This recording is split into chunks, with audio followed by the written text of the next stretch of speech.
A couple of years ago, I was in my second grade classroom running centers or having my students do centers while I was teaching at the back table.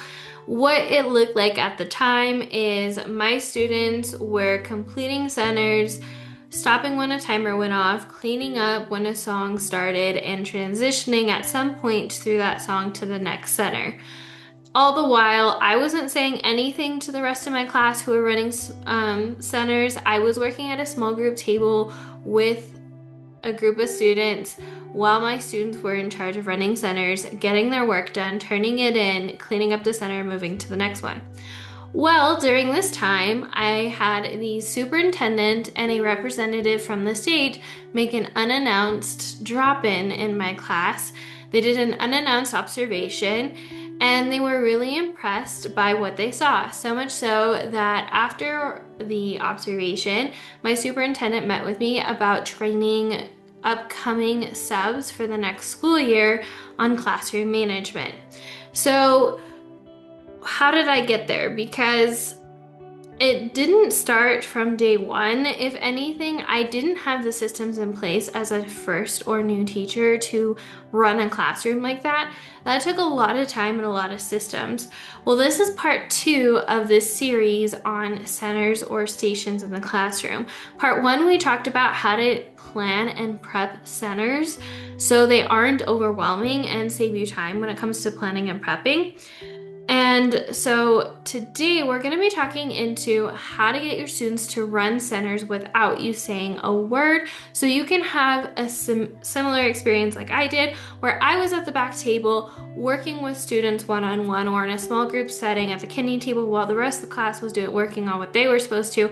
And I had full confidence and full trust that they were doing what they were supposed to. How do we get there? We're going to talk about how to do that today. And I'm going to give you a quick hint. It's not planning the perfect activities. It's training students ahead of time. And these are the same strategies I use in August and September to get my students to automatically run centers by October. Every year I train my students and I intentionally set time to train my students in August and September. That way by October, my students are running centers without me and all I need to do is focus on teaching the small groups or the one-on-one students in the back, and all they have to do is listen to a timer and a song and they know exactly what to do. So, with that being said, let's dive in.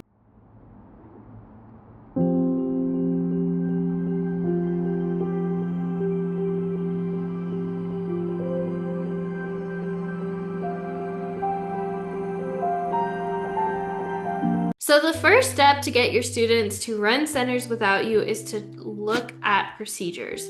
So procedures are how you want your students to interact or act as they move around the room. So procedures are something that I really had to have in place in order to start using them in centers or to have my centers run automatically without me saying anything. So some of the procedures I highly recommend having in place before you start diving into centers are grabbing a pencil and or materials, turning items in, rotating centers, and asking a question.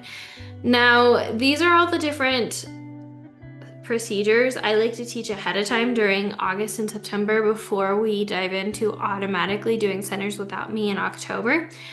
But it's really important to set clear expectations and procedures from day one. So you might be wondering, how do I go about teaching these procedures to where my students can do all of these and I can trust them during centers and stations to move from one thing to another without me being there to be the referee for the class? Well, I like to use a modeling system, and if you want kind of a visual representation on what that looks like, I definitely recommend checking out my classroom procedure slides. Inside my slides, I show you exactly, they're already actually filled out with how I run my classroom, so they're editable so you can change how you run your classroom. But I'm going to walk through how a typical procedure would go when it comes to teaching. So let's say that, for example, I want to teach the procedure in August and September or whenever this is of asking a question. The first step I'm going to do is I'm going to model. So a common misconception teachers have when it comes to classroom management is they don't apply good teaching practices to classroom management. We expect as teachers just to tell our students something once, that they're going to learn it and move on from there. But then we get frustrated when we constantly have to repeat ourselves. That's why I tried to apply the release model to my classroom management and how I teach procedures. So the first thing is I'm going to model. I'm going to physically get up and tell my kids I'm going to act like a student and model what it should look like and sound like.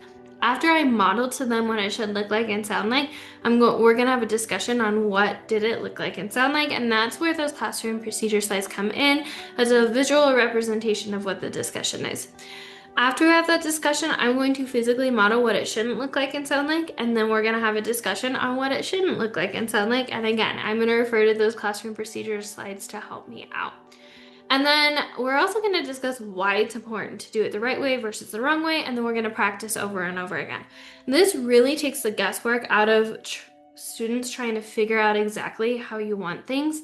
They have not only you showing them and modeling what it should look like, but they also have a visual representation and a reminder of what it should look like, and sound like. And then again, we're practicing until it becomes habits. And that's pretty much the foundation of it. Once these procedures are habits, my students automatically do it without thinking about it. And that really sets up a strong foundation for my centers and stations. So after we have covered procedures, that's the first step to automatically getting my students to run centers without me. Then we practice each center for a couple of weeks. So once I've planned those first few weeks of centers, I'm just gonna practice the activities whole group, the different games, the different activities, until students can do them independently or in a group. So there are some centers and activities that we do repeatedly each day or each week that I'm going to expose my students to in a whole group setting first, and we're going to practice doing, and then I'm just simply going to change them out, switch up the content a little bit. So some examples of this are games we might be playing, any hands-on manipulatives we might use during centers, reoccurring activities. Some I like to use in my classroom are things like Kaboom. We might play Go Fish or matching with our sight words. We might rainbow write our sight words. All these things are things that my students are gonna do each week, and we're gonna practice whole group until I know my students can do it independently. Then we're gonna incorporate them into centers. After we've practiced each center for a couple weeks as a whole group, the next step we're going to do is we're gonna add in rotations. So the students have practiced activities for a couple weeks and are confident, I'm confident that they can do it by themselves at this point. We're gonna start adding in the rotations and the moving around. So I like to spend a month practicing those activities, and then I start once I have a good grasp, or I feel like my students have a good grasp, adding in the rotations. So this is going to be looking like practicing transitioning centers like a procedure, and then have those activities you practice, they're ready to go. So we're going to practice the procedure of what it should look like and sound like for my students to clean up, and then at what point of the song to transition to the next one, to the next center, and then what it should look like when they're working. So having this and practicing this for a couple weeks where I'm overseeing it before I give my students complete trust they can run it on their own is really important, because I can act as like a referee. I can kind of guide the class on where they need to go, and I can have students go back and do it again. So let's say we have the activities all in the centers, the different ones that we've already practiced for months, they know what to do, but when I have my students transition from one center to another, some of them don't clean up right away, we're gonna go back and do it again. So being able to be there to kind of facilitate that until that becomes a habit is really gonna help me trust my students that they're gonna be able to do this when I am helping somebody else. So as a quick recap, the steps so far to get your students to run centers without you is first, lean on those procedures. Make sure you have strong procedures before you move. After that, we're gonna practice each center for a couple of weeks. Then we're gonna add in the rotations. We're gonna practice rotating from one center to another with me facilitating and making sure our students are doing correctly. And we do it enough where it becomes a habit and automatic for my students so they don't have to think about it. The last piece to having your students run centers without you is student accountability. So here are some things to think about when it comes to automatically having centers run without you is how will students turn things in for credit? Are you gonna have them show you, or maybe you have a classroom job where they show a teacher helper or a work checker the work to check off that center? Or maybe they're gonna turn it into a basket, or I personally like to use a milk crate with my students' numbers on it. How are you gonna have students show you that they did that work in that center? I use a combination of different things depending on what the center is. If it's like a hands-on activity or a game or something that they can erase or redo and it's not paper and pencil, oftentimes I'll have them show my work checker before we clean up for centers that it's done, and I leave it in up to that classroom job to give them a smiley face, a frowny face, or a medium face, depending if they finish the work or not. If it's something that it's where they're going to fill something out, they're going to write something down, maybe they're writing journals, then I'm going to have them turn it in and I'm going to look at it. Really just deciding how you're going to have students turn things in is going to be really important, because you don't want to have students go to centers just to goof off and not actually do the work and not be held accountable for the amount of work or the work they're supposed to do during that center. The second thing to keep in mind is how will students ask for help when they are stuck? As you know, oftentimes students forget things and they would like to ask questions of something you've already covered or pretty sure someone else in the class knows. So think to yourself, are they going to go to you? Are they going to go to group leaders or maybe the teacher helper? Maybe they go to what I like to do in my class is I have group leaders. So each center has a group leader. And that is the person that if anyone in that group has a question, they can ask that person for help. If that person doesn't know, the group leader then goes to my teacher helper. My teacher helper will answer the question. If that teacher helper doesn't know the answer, then the teacher helper goes to me. So this helps the class really figure out or to problem solve without me and to work together. And I kind of sifts through the amount of questions and interruptions I'm going to get when I'm teaching those small groups at the back table. So just thinking about how will students ask for help during centers? Do you want them going to you, or are you going to set up a system in place that allows them to work together and problem solve before possibly going to you? So that wraps up everything in regards to how to have more centers run without you. As a recap, the steps were first, classroom procedures. Classroom procedures are something we focus on in August and September. And then after that, the second step, practicing each center for a couple of weeks. We practice the activities for a couple of weeks. I expose students to the different common activities they're going to run into, the different manipulatives, different resources they're going to use. That way, when they get to that center and they have that activity, they're not surprised and they know exactly what to do.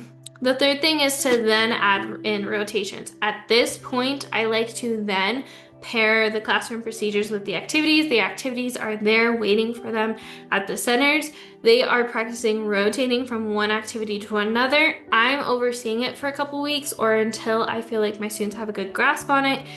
And I'm just kind of problem solving, or having my students redo any classroom procedures or reteach or practice any that they need until they can do it automatically to the level of that I expect them to. And then after that, I incorporate student accountability. I like to incorporate different classroom jobs, things like having a work checker to check work that's done during centers.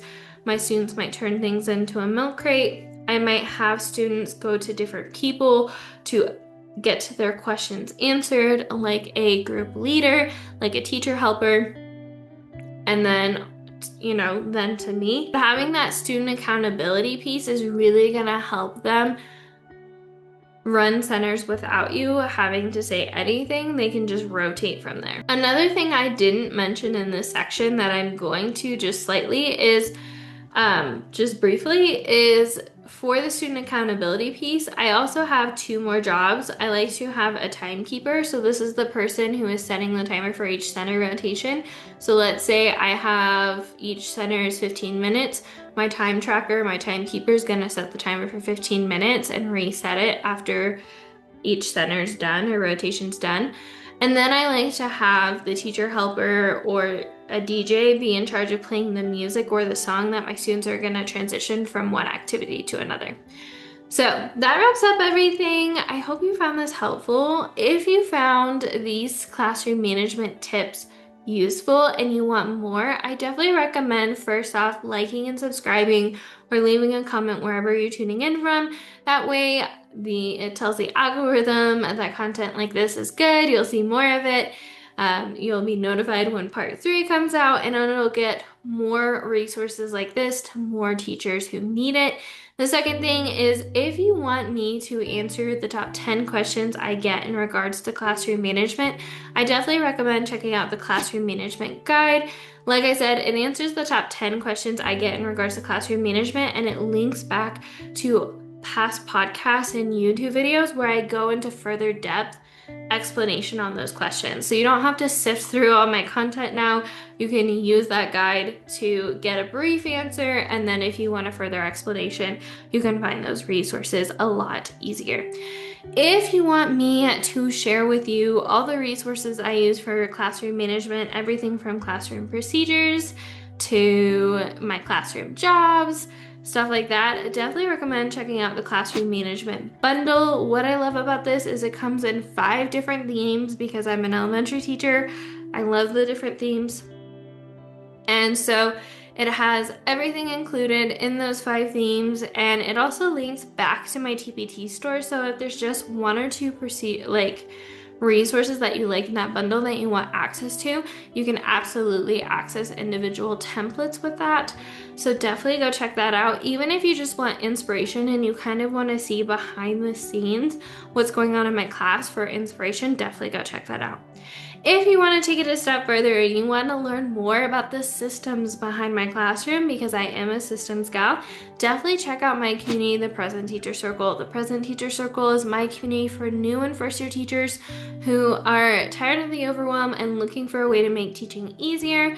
We talk about everything in this program, everything from classroom management all the way to planning and prepping weeks ahead or however far ahead you want. So definitely check that out if you're wanting more of the systems and the strategies behind the classroom. As always, remember we are stronger together, and I'll see you in the next one, Teacher Bestie. Bye!